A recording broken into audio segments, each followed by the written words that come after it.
heartiest namaskar, good evening,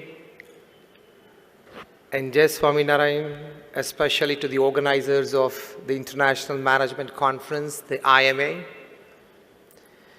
and all the delegates present today in this conference. The theme of the conference today, Rethink, Redesign, Rebuild, India 4.0. And the topic shared with me for the talk today is Rethink Goals. We live in this 21st century, and the state of affairs of the 21st century man and 21st century society is well described by somebody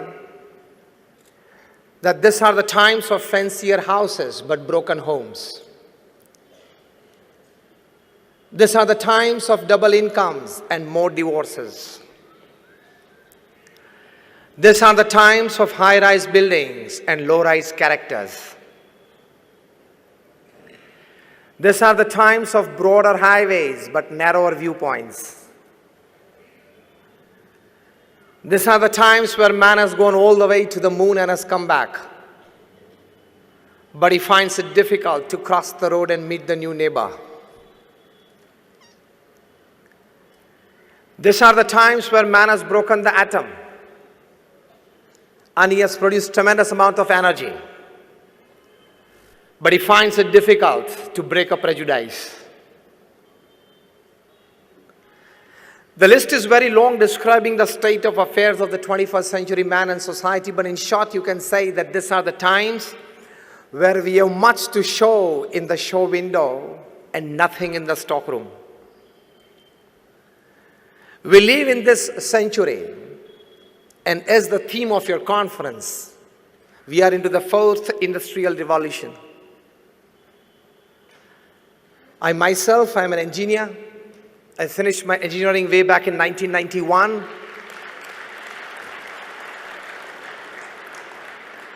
I could see from the faces of many that when you were just in your shorts and as toddlers, I finished my engineering. And thereafter I took my Diksha. I'm a saint since 26 years, so I know both the parts of the world and both the parts of life. I come from one of the largest organizations in the world, the BAPS Swaminarayan Sanstha. How many of you have been to Akshardham at Delhi or Akshardham at Gandhinagar? Almost all of you. I come from that organization. Such small and big, we have 1,300 campuses in 60 countries of the world.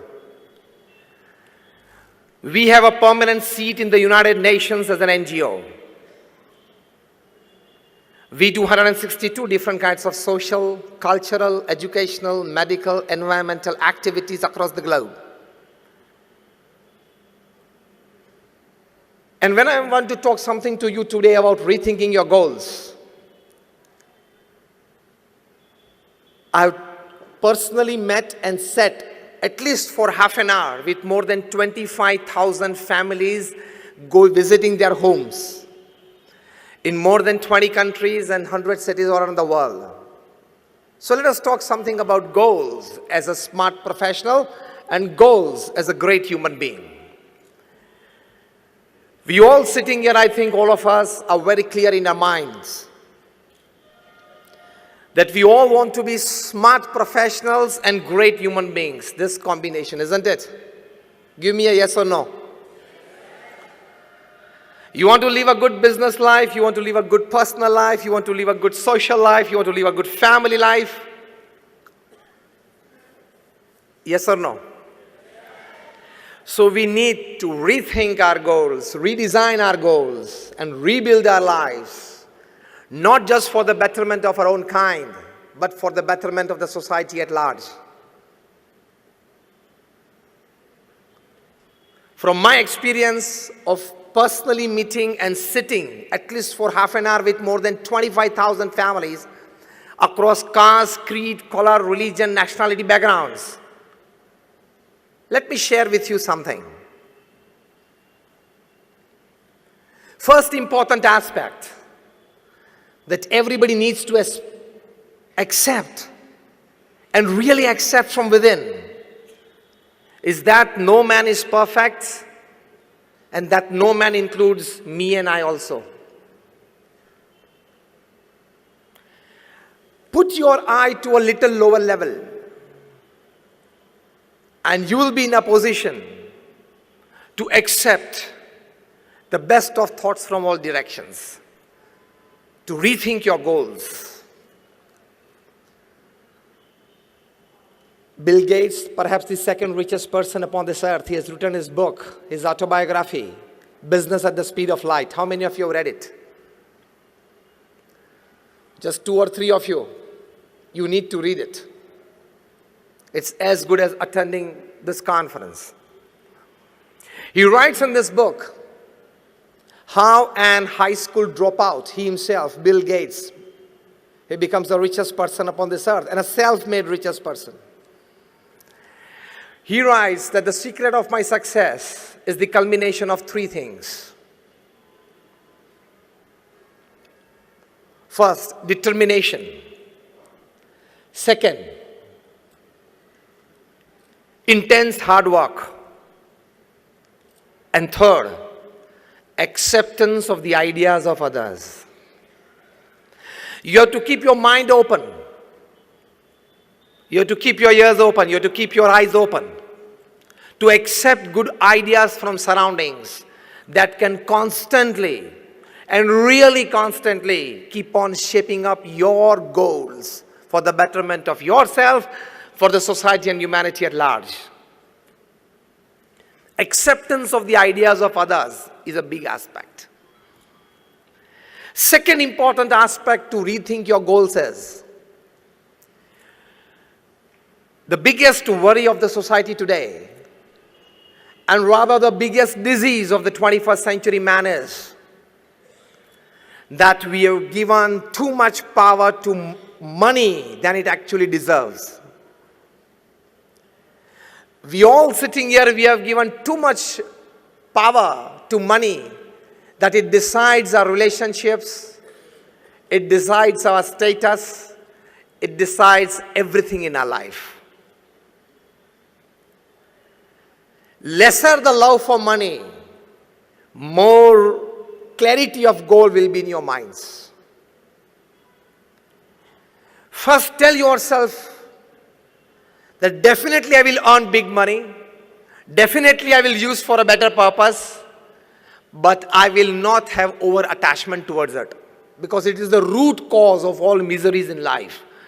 From physical ailments to mental disorders to emotional instabilities. The principal cause is overlove for money. It is not helping you in any way, at least to redesign your goal of life.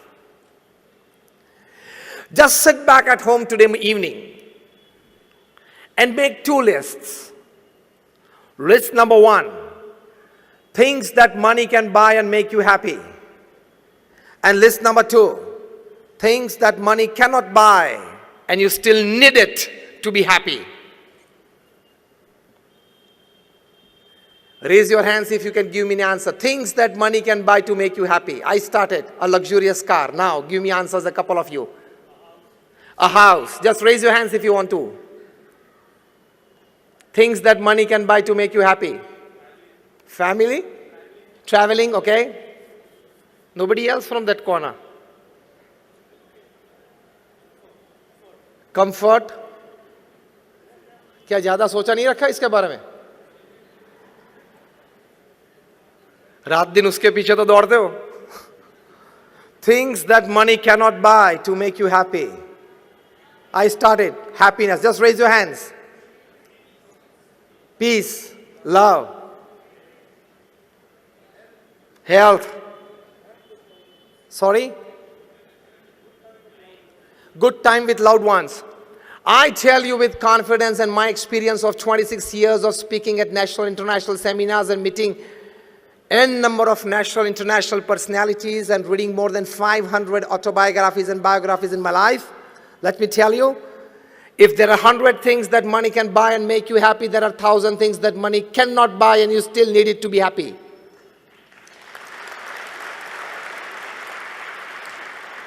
So don't overemphasize the factor called money in your life. That overlove for it, that power given by you to it is not allowing you to redesign the actual and real goals of life. Money can buy you the best houses, it does not have the power to convert into a home. Money can buy you branded clothes and jewelry, it does not have the power to give you beauty and handsomeness. If money can buy you the best of health care, it does not have the power to give you good health. Otherwise, why would Aditya Birla, the chairman of the Aditya Birla Group, pass away because of cancer at the age of 51? Money can buy you a good health care, not health. Money can buy you good food every day. It does not have the power to give you digestion. Money can buy you good beds. Michael Jackson was sleeping on a bed of 94,000 USD. And still after taking 10 sleeping pills, he could not sleep for 2 hours. So money can buy you good beds. It cannot buy you sleep. So again, I put forward emphatically the statement that if money can buy you 100 things to make you happy, it does not have the power to buy you other 1,000 things which actually make you more happier. Decrease the power and influence of money on you and your life. Only then you will live a perfect human life. Again, I repeat, it is needed. Earn it well so that you can help the society well. But don't have overlove and infatuation for it. Otherwise, it will so much overpower your mind. It will consume so much of your time that you won't be able to think of any other aspects of life which are very beautiful. Remember, this is a 70 or 80 year game. Human life is 70 or 80 years game. Yes or no? Many of you sitting half gone. Many of you sitting 3/4 gone. And I give you one calculation that will open your eye with a jerk. 8 hours of the day you sleep. Yes or no? On an average, it will come to 8 hours. When you were a child, you were sleeping 10, 12 hours. When you will be old, you will be sleeping 10, 12 hours. So average will come down to 8 hours a day. 1/3 of the day you are sleeping, isn't it? Out of 24 hours, 8 hours. So 1/3 of the day you sleep. Straight equation, directly proportional, 1/3 of the life you will sleep. So of the 70 years that you live upon this earth, your 23 years are going to be in sleep. You don't know whether you exist or not. Startling, isn't it? So, need to give a proper thinking to life. Money, power, status, fame. I don't say that you don't go for it. I only say reduce the power of influence of it on your life and you personally. Because all this combined doesn't give you the richness of human life that actually you are here to discover. I'm not just talking spiritual. I can give you n number of examples and incidents from your professional field, from your corporate field, from times immemorial. Napoleon Bonaparte, who was the emperor of France and only one of the 7 people whose name, Napoleon Bonaparte, after his name, it's written the Great. Napoleon Bonaparte the Great. People in England used to shiver by his name. 90% of Europe was under him. And he writes in his autobiography that I can have the world at my feet. I can buy any luxuries under this sun and upon this earth. But I haven't seen 6 happy days in my life. Now what is that? You need to think. Elvis Presley, the king of rock and roll, the greatest entertainer upon this earth ever. When he was just 21, there were 78 Elvis endorsed products in the market. His cavalcade was 7 limousines, and each limousine was painted with crushed diamonds on it. So 7 limousines in the cavalcade and crushed diamonds stuck on it, shining cars. He was the first entertainer to travel by private jets, 2 737 Boeings. One is private and second is staff and system. When he used to do his famous swivel and throw his leather jacket in the audience, within minutes it would be into pieces. People would take an Elvis souvenir back home. During his lifetime, when he was just 32, he had self-earned $1,000 million. During his lifetime, 500 million records were sold of his. Now listen. One day when he was playing his famous composition, How Great Thou Art, and his secretary, she just stepped in and asked him, "Sir, how are you feeling at the peak of your career?" He dropped his hand from the piano, he dropped his head down and said, "Very alone." Every evening you are getting an audience of 1,000 plus. Every morning when you wake up and come in the gathering, you have 200 people to come to see you. And you say you are feeling very alone? And yes, it was true.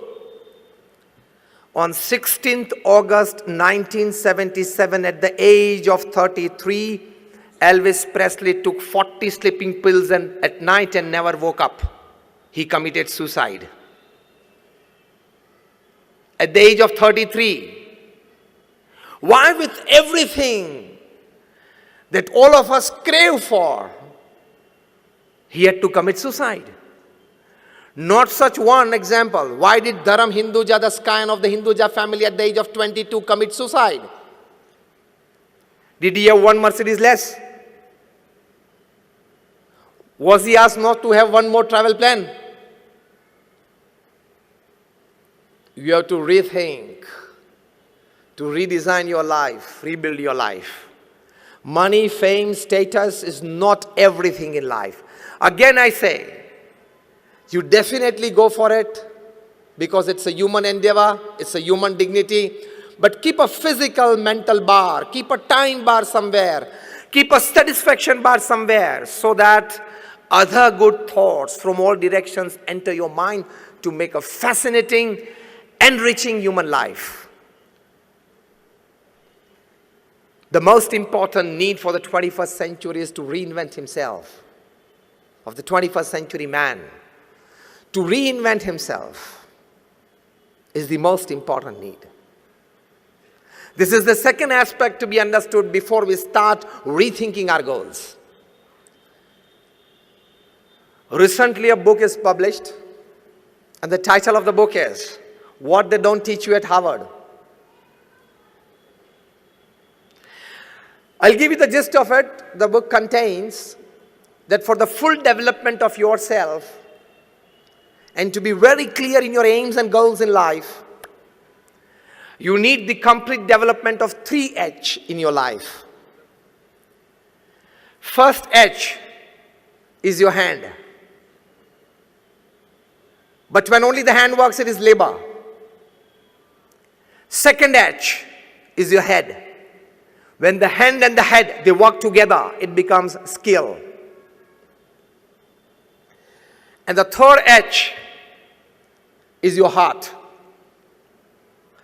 When the hand, head, and the heart, all 3 work together, it becomes art. Make every act of your life an art. Put your heart fully into it.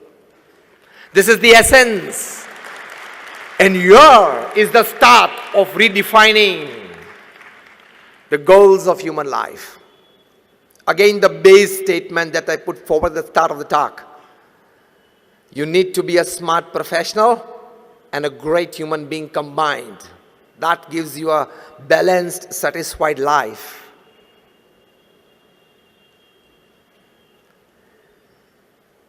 Ratan Tata, he was at a convocation day of a B school just about a couple of years back.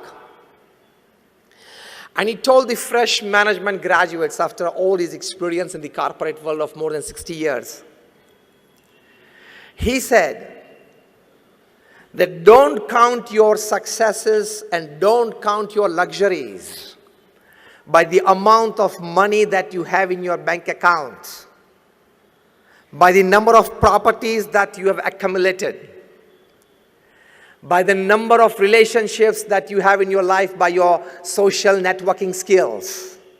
This is all not your wealth. He said, count your successes and luxuries of life by the number of lives that you have enriched of people with you during the course of your journey of life. How many of lives you have enriched by yourself. This is the start of the real thinking, of the meaning of the topic, that is rethinking your goals. You worked in the corporate world for 35, 40 years. You had a fat bank balance. You had good properties, good family, good social relationships, everything fine. All credits to you for your good earnings in all aspects of life. But how many lives did you enrich? How many lives did you better of people around you? That is the aim of human living. I've come to you today as I'm given this topic to share something. I don't charge anything for my talks. I've been talking since 26 years at national, international seminars. I don't charge a single paise for my talks. Am I right? The organizers somewhere. This is my selfless social service, giving and caring for the society. And it gives me immense pleasure.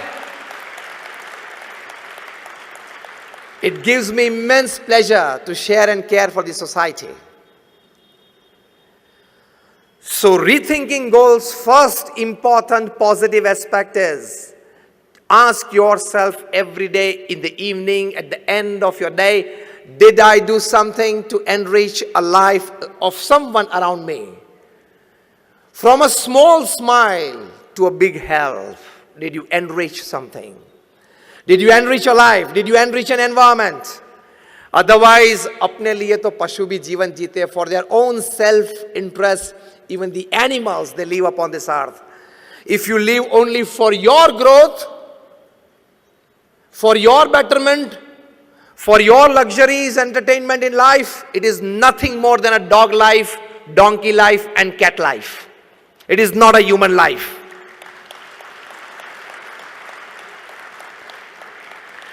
If we all here are destined, and we are fortunate, we are specially blessed, all of us sitting, that we have things, many things, much more extra than an ordinary human being. Isn't it? In all ways of life. Then when you have that, you must spare some part of it, of your resources and time for the betterment of people, enriching people and environment around you. In terms of values, in terms of services, in terms of health, in terms of growth. Because when I talk to corporates and professionals, I tell them that the amount of money that you have in your bank account when you die is the extra work you did, you shouldn't have done. You should have spent that time doing some good activity for the upliftment of society. This is the first aspect. Again, the big disease of the 21st century is that we give overemphasis to mind and lesser emphasis to heart. We talk of IQs. Now it is an old dated talk. In the 90s, it was talked about the IQs. At the turn of the millennium, they started a new quotient, and that is called the emotional quotient. From IQ, it shifted to EQ. Paradigm shift. Emotional quotient. Your IQ is, you think rationally, you talk purposefully, you act meaningfully, and you deal very effectively with the situation. That is your IQ. They say good IQs make good team heads. You can lead a good team. More than IQ is your EQ, emotional quotient. It's all about having empathy for others, where you know and you consider before taking a decision your own emotions and the emotions of the person before you jump to a conclusion. It is like knowing the whole picture before you jump to a conclusion. That is called your emotional quotient. And they say, the top management gurus, you read them, Jim Collins, Stephen Covey, Anthony Robbins, Ken Blanchard, Robin Smith, they all have come to recognize, accept, and propagate that those with higher EQs, they become leaders, not just team heads. Because when you learn to deal with people more than machines, when you keep on having increased trusts in people more than machines, not only you grow, people grow, the environment enriches around you.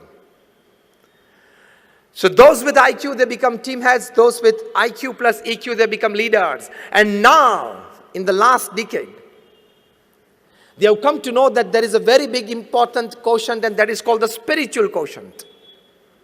A very good book I would suggest for all you professionals. I've read it 3 times.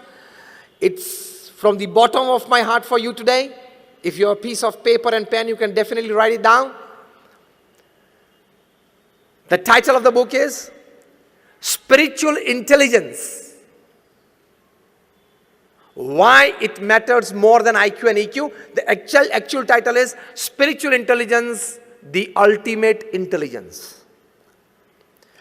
Co-authored by Dr. Ian Marshall and Dr. Dana Zohar.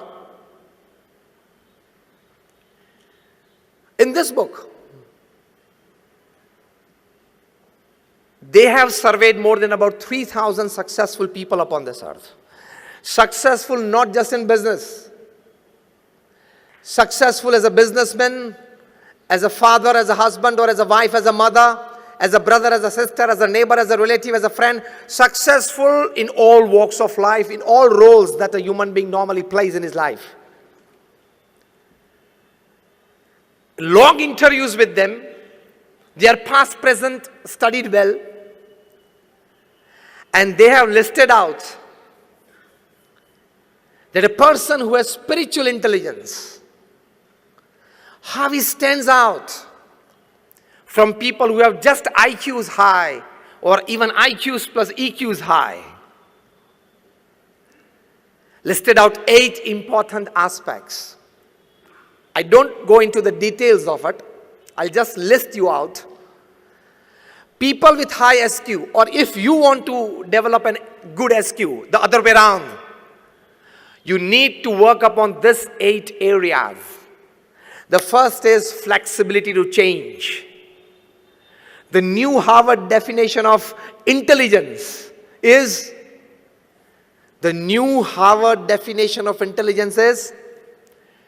the more quicker you can adapt yourself to a change, you are intelligent. Many of us, we have mathematical intelligence, we are good at numbers, engineering, softwares. Many of them, we have concrete intelligence, we can deal with machines well. Many of us have social intelligence, we can interact with people well. But the best intelligence is flexibility to change. He survives. Second, spiritual intelligence aspect is self-awareness. What am I? Where am I? What I'm supposed to do? What I'm talking? What I'm looking at? What I need to talk? Who are the people around me? Absolute self-aware person. He never makes a private or a public mistake. That is spiritual intelligence. Third, an ability to face and use suffering of life. Any suffering in your life, personal life, professional life, social or family life. That is part and parcel of life, isn't it? Because life is a package deal. As you give packages to your employees, life is a package deal from God. As your employees, they like 70% of your package deal and 30% is a compulsion. Even for you people.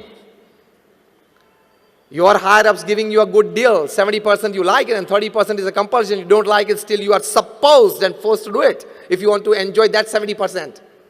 In the same way, life is a package deal.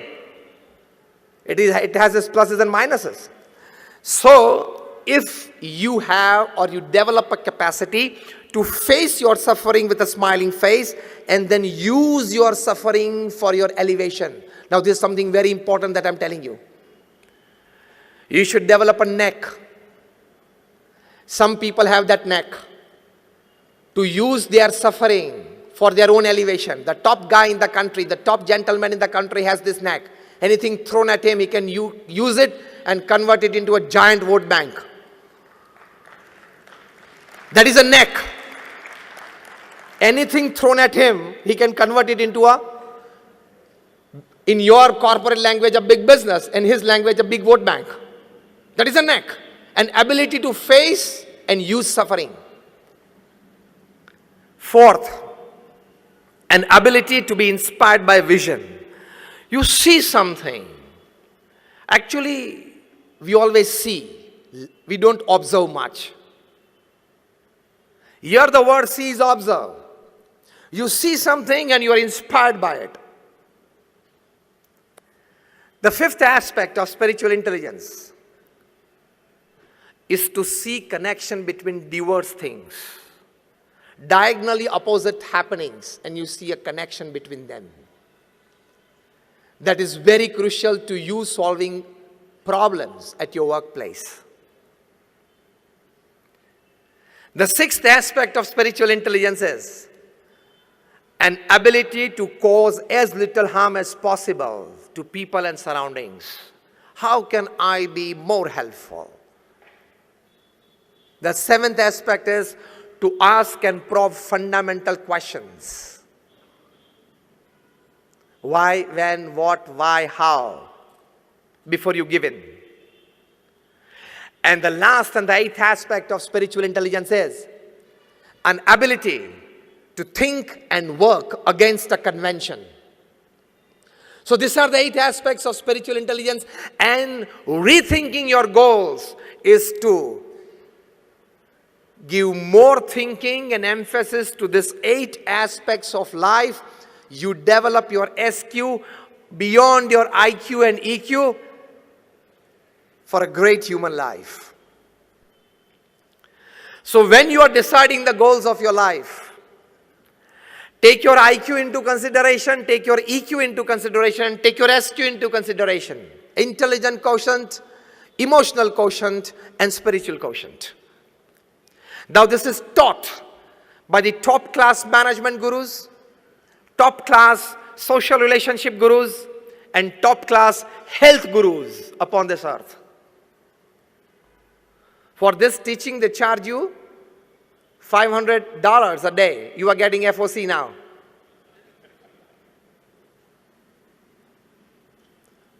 Rethinking your goals in the intelligence sector.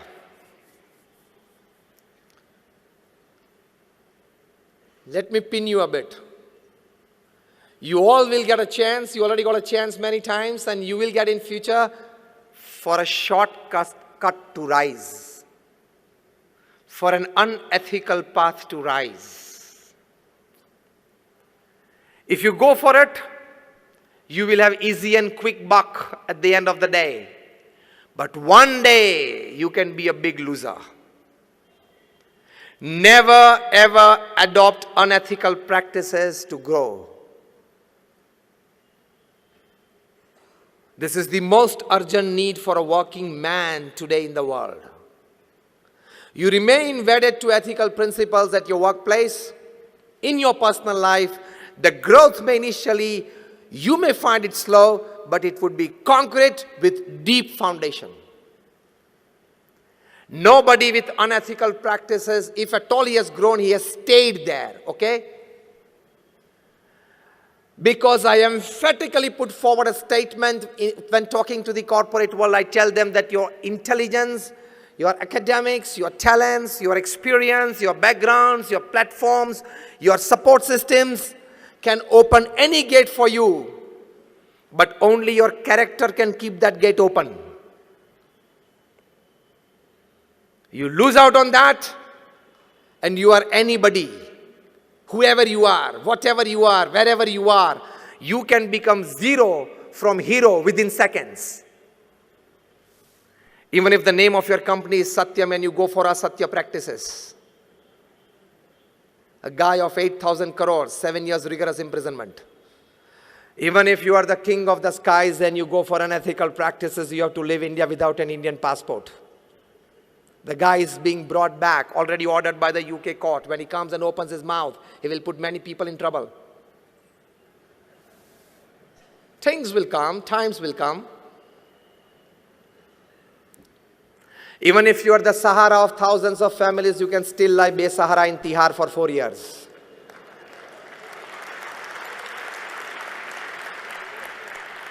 Don't go for unethical practices. Even if you are a spearhead pace attack of India, Indian cricket team, if you go for spot fixing, you can't avoid a life ban on yourself. You're getting me right? Yes or no? So don't tell yourself 20 years of corporate experience, CEO of a 500 crore company, I'm untouchable. Never think that, okay? Never tell yourself holding your handset in your hand and 500 big contacts, 15 ministers, 10 MLAs, 20 MPs, 50 corporate honkos. Nothing can happen to me. I can call at midnight anybody and these people at my help. Situations will come in your life and you go for unethical practices and caught. None of this list your phone will go through. It can land you in jail. So remain wedded to ethical practices. Rethink your goals. Don't tell yourself, koi bhi paristhiti mein, anyhow, anyway, I want to be 100 crore company. Not anyhow, anyway, okay? That words keep for yourself, for generating energy from you. Anyhow, anyway, I will do it. That is for your self-inspiration and motivation, not for your behaviors. Got it?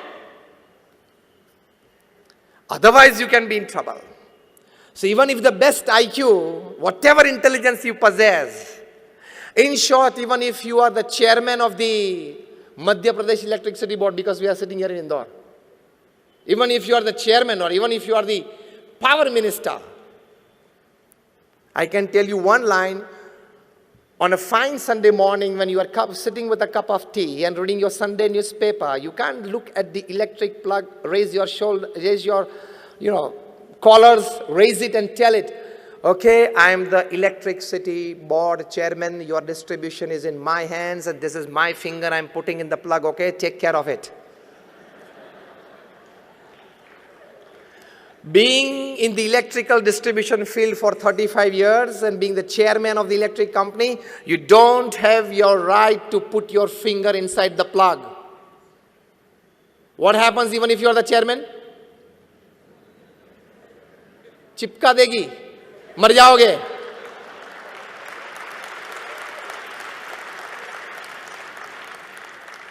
Because electricity doesn't know your power, your position, your status, your wealth, nothing. It knows only human flesh and blood. In the same way, unethical practices done by you doesn't know your power, your position, your status, your wealth. Unethical practices is like electricity. Don't play with it. This is I'm talking of behaviors at your workplace. Now, let me tell you of the latest burning issue, ethical behavior in your personal life. The Me Too movement. Very less speakers would talk on this. The day it came out, I decided to talk in public as well. I've been talking since last about 6 months on this. Remain very ethically wedded to your personal character as well. This is more powerful than unethical practices at workplace. It can ruin you. It can ruin your career. It can ruin your family. All your goals thought in your teenage, young age, and the start of your professional career will go all in vain within seconds.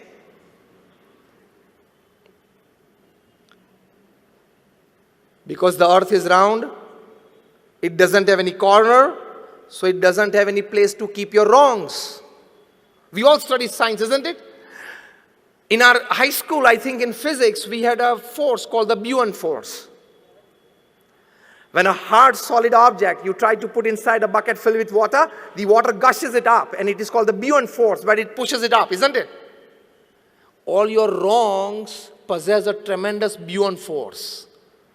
It has the power to come up in the open and shout, yes, this guy did this. Even a central government minister had to put in his papers because of the Me Too movement. From there to a giant e-platform CEO in Bangalore, they have to put in their papers because of this. And thereafter I say that today it is the Me Too movement. This generation of ours will see a C2 movement. You know what is this C2 movement? Now we are standing into India 4.0. Am I right? The theme of the conference? The new industrial revolution. You are talking of nanotechnology. You are talking of artificial intelligence. These people will design softwares. Because in future, all the cities will come under CCTV every square inch. Today, London is the only city in the world that every square inch of its public space is under CCTV. It will happen to all the cities in future, in the near future. If somebody complains that this guy or this person looked at me in my, like it was like not comfortable to me, and it is caught on CCTV, then it's difficult to prove that, okay, I just looked at it. It was nothing malignous in it. But then this AI people, nanotechnology people, IT people will develop 20, 25 types of softwares that if they are put on your vision in the iPhone, it will prove that that was something wrong in it. This is the next step of AI that your conference is on. I was sent the email by the organizers where I read it. I just read the mail, rethink, redesign, and rebuild. And there we are in today, revolution, industrial revolution, technological revolution 4.0. This nanotechnology, artificial intelligence, 3D printing, everything is revolutionizing the world. This will reach to that level where your blood will be made in the laboratories. This generation will see that our blood will be made in the laboratories. This generation will see that softwares can prove everything. This generation of ours will see, I'm giving you bigger visions. Our generation today we sitting will see that if there is a murder somewhere, even after 1 hour of, or 1 day after that, they'll be able to click pictures going there, figures will be there, and they can produce a positive picture that you see today that yes, this is a life that you killed. Pictures will be clicked of people after they have left the venue. 1 hour after that, 1 day after that. This will all come into practice. To stand yourself firm in the midst of this revolution. Definitely you adhere to the revolution. That is the need of the times. But at the same time, take more care of your thoughts, your behaviors, your ethical values in life. Only then you will be able to withstand this new revolution. Only then you will be able to flow with the tide of the new revolution. Only then you will be able to manage yourself. Otherwise, you will be a loser. This is much needed today in this 21st century. This is the need of the hour.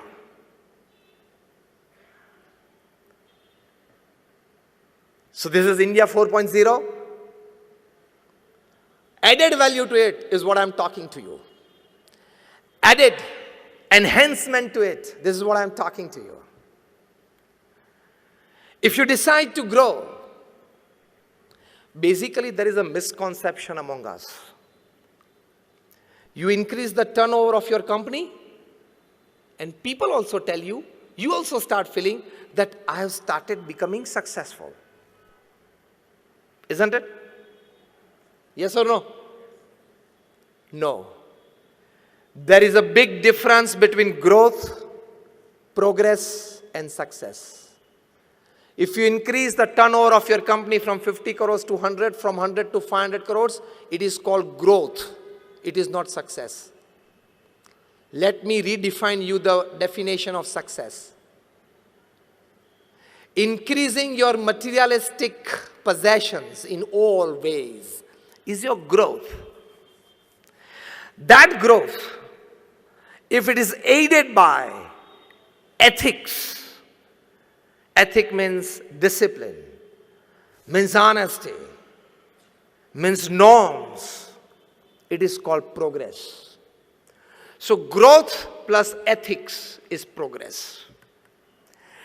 And that progress plus humanity, morality, and spirituality is called success.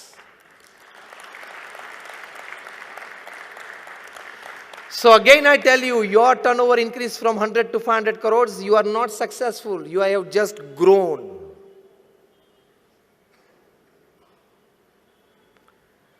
Aided by ethics, you have progressed. Aided by moralities and spirituality in life, it's called success. Because even after having $100 million in your bank account and you are not happy from within, you have just grown, you have not been successful. Successful word itself includes stability, happiness, and peace along with all types of your growth and progress. Now rethink your goals. You just want to grow or be progressive or want to be successful? So now, according to this definition, just raise your hands. How many of you want to be successful? That's fine, all of you. Be clear in your thinking. There is this difference between growth, progress, and success. Be very clear about it. Only then you will be able to rethink your goals and redesign your path to rebuild yourself. Let me talk to you about a person whom I have seen so closely for 30 years, observed every act of his life, very closely saw every deed of his life. Pramukh Swami Maharaj, the creator of Akshardham, which you have all been to. In his life, during his lifetime, the intense hard work that he did selflessly for the upliftment of people in all walks of life. He traveled to 18,000 villages in 60 countries of the world, selflessly to uplift people, to de-addict them, to culture them, to tell them that you must send your kids to school, into deep Adivasi, SC, ST areas of the country and elsewhere. People used to write him for their personal family issues. Such more than 7.5 lakh letters he read and answered in his lifetime at an unbelievable average of reading and answering more than 70 letters a day without a Sunday for 45 years. Not just blessings, a clear cut, do this or not. If you go back Monday morning to your office, anywhere where you come from all over the country, and you open your mailbox and you find like about 15 mails, 20 mails to answer before lunchtime, what would you feel? My goodness, first half gone. Pramukh Swami Maharaj answered 70 letters a day without a Sunday for 45 years. He met more than 500 people a day, personal audience to them, listening to their issues and guiding them well. He has been to Akshardham, such 1,300 campuses he single-handedly built and administered in 60 countries of the world. You all sitting here, you are handling one house, one family, one office, That is a manufacturing unit, one manufacturing unit, maybe a trustee or a patron somewhere in a couple of institutes, and by the end of the day, by the evening, you go mad. Isn't it? He single-handedly erected and administered well more than 100 hospitals, schools, hostels, and colleges. You go on number 8 National Highway from Abu to Mumbai, every 50 kilometers you will find our institute. He personally visited more than 3.5 lakh homes, offices, shops, and factories. Imagine. And I tell you, when it comes to NGO working, corporate working is easier than NGO working. If you are going in an NGO to this class, because in your corporate world, the system of working and relationship is pay and smile. Your pay is liked by your employee, and so there is a smile on his face, and your employee's work, you like it, so there is a smile on your face. So you are paying him in money, he is paying you in work. So it is called the pay and smile relationship. What we in NGO, when we are full-time in an NGO, the relationship and the working model is serve and smile relationship. You have to serve and smile. For 26 years, for example, I'm doing this. I don't have a bank account. I don't touch money. I don't keep money. I don't wear ornaments. I only 2 pieces of clothes. And this footwear I'm wearing is just the third in 26 years. But can you see a little lesser ounce of happiness on my face than yours? Serve and smile relationship, you enjoy much better. But when you are guiding a huge institute of the class of the BAPS organization that I come from, where you have to take care of people's emotions, of their wishes, of their likings. In your corporate world, you have to take care of this, but on a very little lesser way. If you don't like, you can hire and fire. Here it is not that. So guiding a huge NGO is more difficult than guiding a huge corporate. There, Pramukh Swami Maharaj was extremely successful. He initiated more than 1100 saints like me. How many of you have 5 people in your office? Let me ask you a very blank question on your face. How many of you sitting here have at least 5 people in your office who have been working with you since more than 20 years?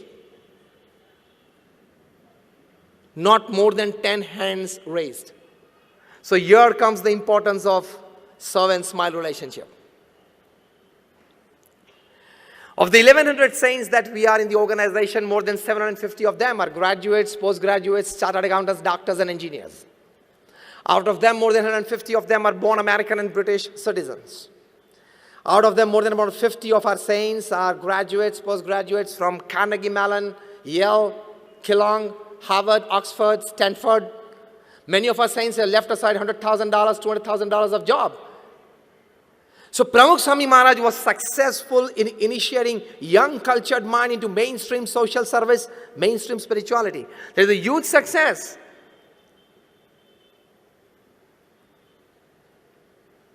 He worked with all his intelligence. He worked all with his emotions. He worked all with his spirituality in life. How? I tell you. Once he was asked, which thought remains with you 24/7? In your mind constantly. And he said, the thought that has never entered my mind. Shall I tell it first? And that was more interesting. Pramukh Swami Maharaj said, the thought of hurting anybody physically, mentally, or emotionally has never entered my mind. This is your richness from within. नहीं, ये office में नया आया है, शायद वो boss से बहुत नजदीक जा रहा है, इसको गिराना तो पड़ेगा. शायद आप गिरा दोगे, लेकिन आप भी एक दिन गिर जाओगे. The system is round and it comes back. छोटे थे तब फ्रिस्बी खेलते थे ना. You throw the frisbee in the air and it comes back in the same route. The law of karma applies. Live with this passion. Let me grow, let everybody grow. This is rethinking your goals. Let me enrich myself. Let my surrounding and people enrich themselves. Let me be wealthy, let him be wealthy. Let me work, let him work. Let me grow, let him grow. Let me be prosperous, let he be prosperous. Let me be happy, let he be happy. If you are driving a Hyundai of 25 lakhs and he's driving a Merc of 2 crores, don't envy. It is his destiny. It is his hard work. It is his luck. You are driving your luck, your destiny, your hard work. Simple. Remain satisfied. This should be your goal in life. Otherwise, your 25 lakh Hyundai car's joy will vanish within 1 week if you see a Merc parked beside you. And especially of your brother-in-laws.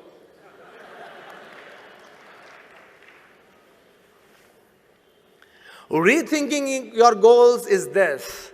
Materialistic possessions are not everything in life.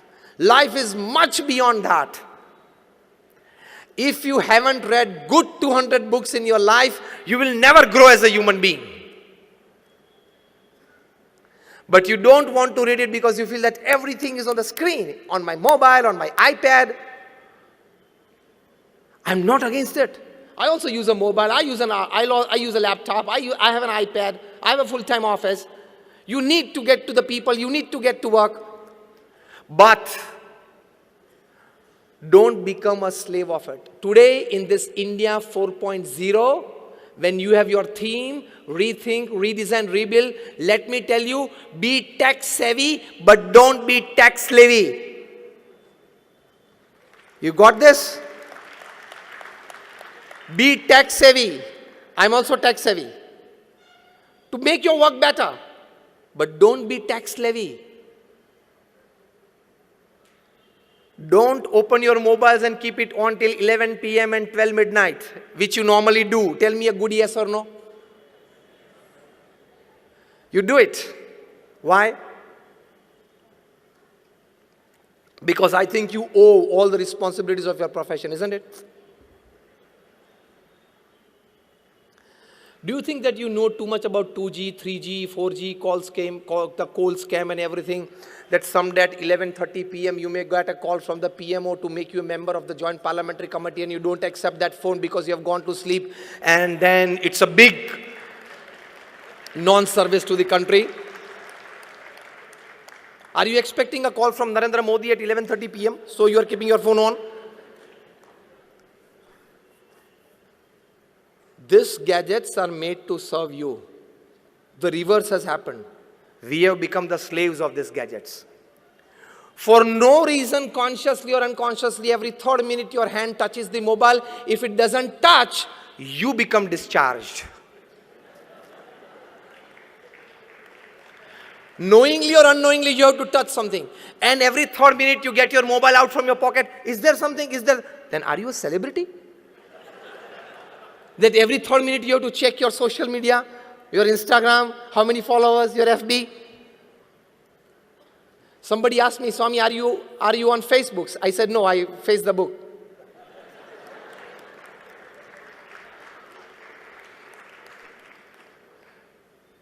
You need to give a good thinking to life. Otherwise, your life will end. 80 years will go. And at the end of your life, you will feel, my God, gone? Read a good book. I again give you a good book to read. The title of the book is The 5 Regrets of the Dying. Written by an Australian nurse. Her name Bronnie Ware. This book remained the bestseller in the New York Times list for 64 weeks. In itself, it's a world record. She was a nurse taking care of critically ill patients. And secretly, because the patients knew that they were going to die in another 5 weeks, the family members knew, the paramedical staff taking care of the patient knew, so it was obvious. But this nurse, when she and the patient were alone in the room, she would ask the patient to fill up this form. That, sir, or the lady, that when you are leaving this world, when you know that in the next 5 weeks you will leave this world, what do you cherish and what do you regret? From an ordinary carpenter to a CEO, to a family business owner, whole range of people have responded. She started a blog that became famous. She was advised to write a book. She wrote a book which became famous. The book made her a millionaire. The title of the book is 5 Regrets of the Dying, in which she writes that all this more than 1,000 range of people who responded to me, they had this 5 regrets in common at the end of their life. Again, I repeat, from an ordinary carpenter to a CEO to a family business owner. The first regret they had: why upon earth did I work so much like a donkey? The first regret. And you all say, no, I want to put 10 hours of work, 12 hours of work, 14 hours until I become a 100 crore company, I will put 15 hours a day. Foolishness. You have not understood life. You don't know what is the goal of life. Mukesh Ambani is not drinking curry in the evening made up of liquid gold, okay? You got it? He is also drinking curry made up of buttermilk that you and me eat, and what you will eat in the evening, dinner. He is not chewing gold biscuits, okay? Glucose, like you and me. As simple as that. And the amount of joy that he is getting watching a rising sun is not more than you. The amount of joy that he is getting seeing the tide and the ebb of the sea is not more than you when you get it watching it. The natural resources of happiness are same for everybody. Man-made happiness sources can differ, but they don't last lifelong. Rethinking your goals is being more dependent upon natural happiness that is within you than artificial happiness. This is the need of the hour. I'm not against technology. I'm just into the last minutes of my talk for the organizer. I'm not against technology. Everything must grow, from nanotechnology to AI. But we need to put a line of demarcation somewhere. More of technology, at the same time, it has one cruel thing that it carries with it: more of crime. When Werner von Braun, he invented the rockets that could send satellites into space. At the end of his life, he writes in his autobiography, I'm putting him in not just word to word, but letter to letter. He writes that for only with God reinstated in the hearts and minds of people that he would advise us, he would inspire us to work more on the technological sides and much more on the ethical sides to save us from the dangers of technological revolution. I'm not against artificial intelligence, but we will have to put a bar somewhere. Otherwise, it will snatch away many level 3, level 4 jobs. And this level 3, level 4 job people, they don't have alternates to earn. They have only one skill or one type of thinking, or they know only one work sphere. And when that job is taken away by artificial intelligence, he will have no option but to commit a crime, to fill his stomach and the stomach of his family members. Again, I repeat, I'm not against it, but we'll have to put a bar somewhere. Technology should be helpful in your growth, progress, and success. It should absolutely mind in taking away the jobs of small people. More jobs gone of small people and you will invite more problems in society. More kidnappings, more murders, more shootouts, more terrorism. So you will have to put a bar of demarcation, a bar of discrimination, a line of control. To what extent we can go in this sphere? If machines will start doing everything, what will you and me do from the morning? And from early childhood, we have heard and learned a proverb: an idle mind is a devil's workshop. So your and my mind will be devil's workshop after full development of AI. Then what will we do? Commit crimes. No other business. So this is also a small but a very important aspect that we must consider, which is very much necessary. Rather, absolutely. Coming towards the end of my talk, when you decide the goal of your life, many of us have decided, but rethinking to it, being a smart professional and a great human being, that is the combination. Keep faith in God. Keep faith in His doership. To work, when you go to work, tell yourself that nobody is going to help me. I have to work my way. And at the end of the work, don't think much about success or failures. Give it to God. Let Him give me the result. My job was to put my all resources that I have into my project. Rest, He decides, I accept it. That will give you a wonderful, peaceful life. Because if there are 10 factors affecting the success of your project which are in your hands, there are 100 factors that affect the failure of your project which are not in your hands. Here is where Lord Krishna tells Arjuna in Srimad Bhagavad Gita, Karmanyevadhikaraste ma phaleshu kadachana. Krishna tells, today top corporate honkos are trying to accept this. What did Krishna tell? He tells Arjun, now remember or listen very carefully. Arjun, your job is to perform your duty well. Put all your resources to bring success to you. But final result, I will decide. Whether to give you, not to give you, how much to give you. This is very clear. I can prove this to you practically today, right in front of you. Logically, I can get a yes from you when I ask you. All of you have an experience. All of us have an experience. That sometimes we planned very well. We executed very well. And yet we did not reach the peak of success that we wanted. Lesser success, or sometimes we failed. Yes or no? The other way, again a yes from you. Sometimes you planned less. It was all in a hurry. You were not satisfied by the execution of it. And yet, you got results beyond your imagination. Yes or no? Tell me a big yes. It has to be yes. That means sometimes it's the best of planning, you got lesser things. Sometimes the worst of it, you got more things. That means some factors invisible to you are getting applied on it, which are beyond your control to bring successes to you. That is decided by God.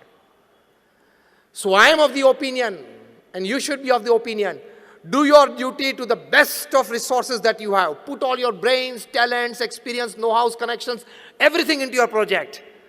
But by the end of the day, when you retire, pray to God and tell, I have performed my duty well to the best of my knowledge. I will accept the results, and you will be an absolutely tensionless, peaceful at mind person with a good sleep without a sleeping pill.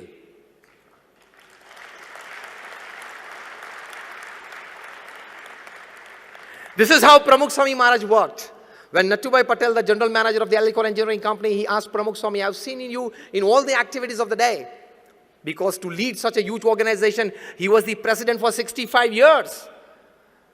I've never seen a wrinkle of tension, of depression, of tiredness, of agony ever on your face. How?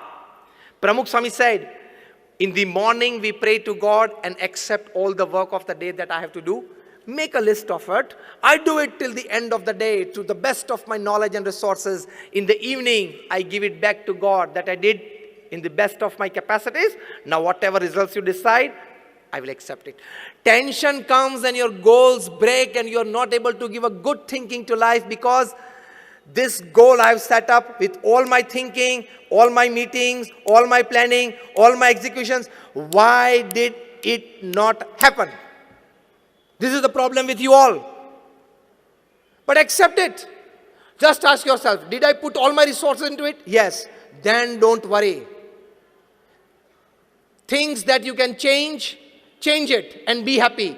Things that you cannot change, accept it but be happy.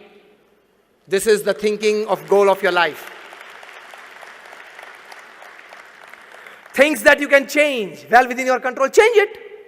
But things which are not in your control, you can't change it. Then accept it. There are only two things. Either change or either accept. But you are of the mindset, see, I am an MBA from London School of Economics. I am being told by my professors that you can do anything you think. You can carry out any project successfully that you design. Why is this not happening? That professor teaching you at LSE is all theory, and now this is practical. You can't learn horse riding in library and go on the horse on the first day without a trainer. But our mindset is such that when I have all the capabilities, it must happen. Am I touching the point exactly in your mind? Our mindset today in the corporate world is, when something is in my mind, when I am deciding to do, when I have resources, when I am working hard, it must happen. This is wrong.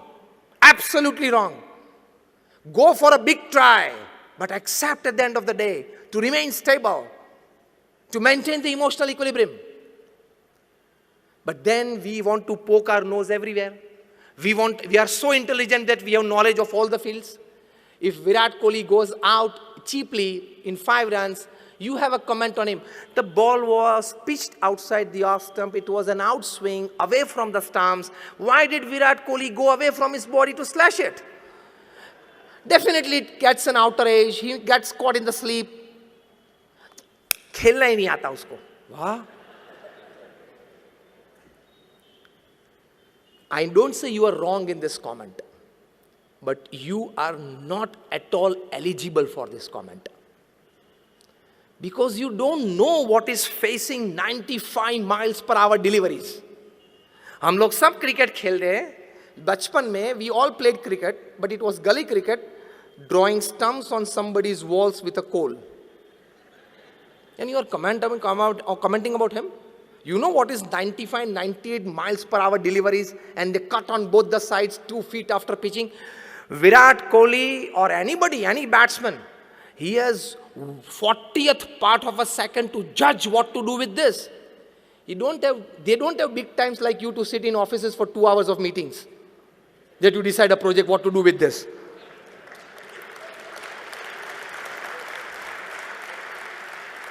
आप ये mindset में हो, हाँ 2 घंटा चर्चा कर ली, अब तो सब कुछ तैयार हो गया, अब तो होना ही चाहिए.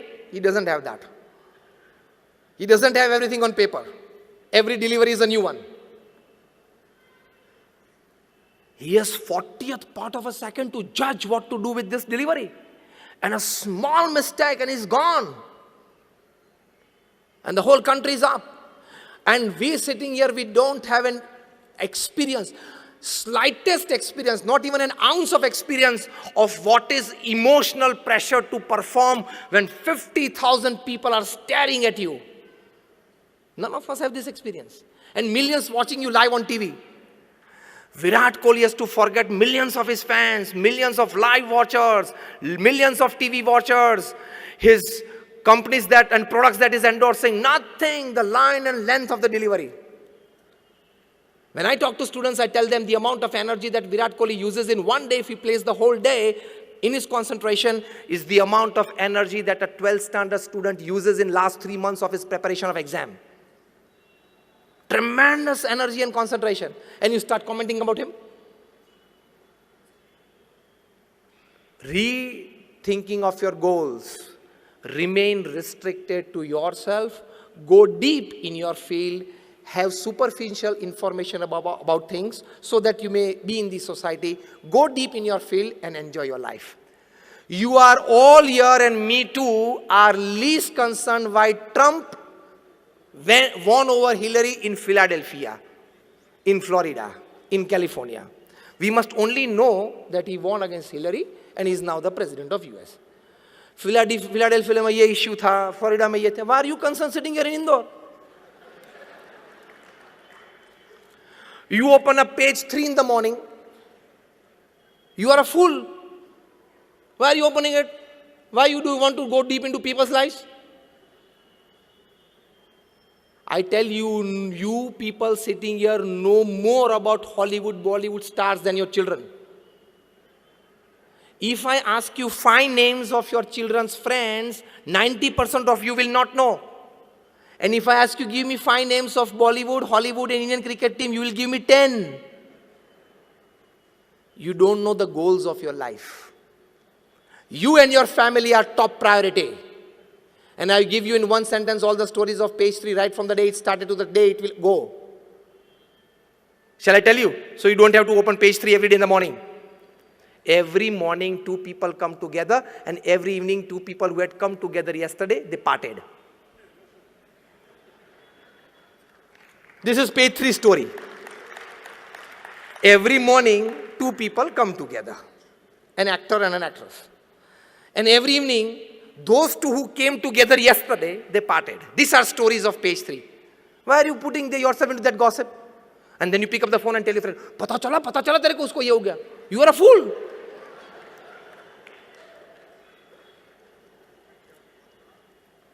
You discuss people, you are a cheap mind. You discuss events, you are an average mind. And you discuss ideas, you are a great mind.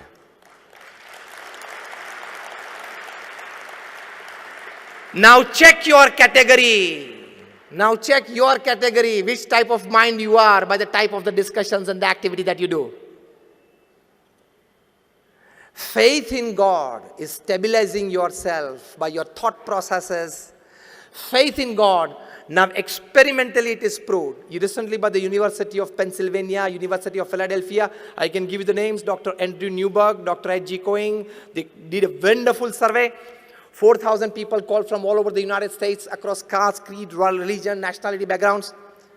They were made to sit in Indian postures and do 12 minutes of chanting the holy name of God in whichever form of God that they believed in. Before that, their MRIs and mind mappings were done by special psychoneuro softwares. After the experiments for 8 weeks, again their mind mapping and MRIs were done by psychoneuro softwares version 2.0. And the secretion of hormones in their body when they have certain thought processes, when they have certain emotions was checked. And you know the final outcome. You can read this on the website of University of Pennsylvania and Philadelphia.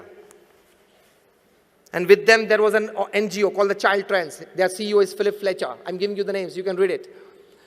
They found out it was an absolute scientific experiment that 12 minutes of chanting the holy name of God in the first age group from 4 to 12 age children, they found that they had 23% increase in their memory power. Isn't this good for your growth, for your progress and your success?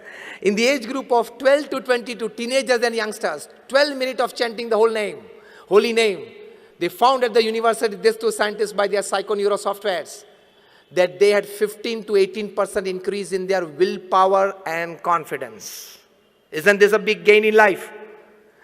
The third age group, 22 to 60, most of us that we are sitting here today, working age group, they had about 15 to 20% increase in their buffer capacity. That is the capacity to absorb shocks of life. क्योंकि जितने भी shocks आते हैं ना ये age group में आते हैं 22 to 60, personal life, family life, professional career, everything, professional career सभी में इसी में आते हैं. And the last age group was 60 to 80, that is retired and old age people, chanting the holy name of God that they believed in for 12 minutes a day. The psychoneuro softwares at the University of Philadelphia, it proved that this age group had an amazing 20% plus increase in their strength of immune system, जिसको हम रोग प्रतिकारक शक्ति बोलते हैं. So they proved in their report that chanting the holy name of God can give you a better memory power, increase your willpower and confidence, better your buffer capacities, increase the strength of your immune system. Isn't this a very big advantage? You people are businessmen. Anything FOC, you like it. This is FOC. Chanting the holy name for 12 minutes, you don't have to give anything. Even when you are bathing, even when you are doing your morning course, you can have it seriously. But sitting at one place and doing is more advantage. But such big advantages. At University of Columbia, they surveyed 1 lakh families over 8 years in 110 countries of the world, in 5 continents, across caste, creed, religion, nationality. And they came to a conclusion that a small religious activity every day, like chanting the name of prayers and everything, it gives you better health. It increases the academics of your children. And more importantly, they finally said that it has the capacity to increase your tolerance level and increase your acceptance level for a better family life. There are advantages. So, rethinking your goals, principally in one line of all that I talked today, is don't just go for your materialistic pursuits, your wealth, your status, your fame. At the same time, try to be a great human being where you have all the good values and virtues. You distinguish yourself from an ordinary animal life. You remain satisfied with your life. And at the age of 80 or 90, you can put your hand on your chest and tell yourself, yes, I lived my life. If you can do this, it is well lived. So finally, understand the difference between fun, joy, happiness, and bliss. We all take fun as ultimate happiness. I just exemplify by one line, then I will end my talk. You want to drive a car at 100 miles per hour, and you got to drive, and what you experience is fun. You wanted that car in your possession, to own that car, and you got it. That is called joy. You can keep that car lifelong, is your happiness. And if you lose that car by an accident or to a theft, or you have to compulsorily sell it to meet other finances, you don't feel the sense of it going away from your life because you tell yourself, when I was born, I was not born with this car, and when I will die, I will not carry this car along with me. So it was somewhere in the middle that I got it, somewhere in the middle I lost it, and you can remain stable. That is your bliss. Reaching that level of bliss is the human goal. So don't enroll yourself with just fun and joy activities.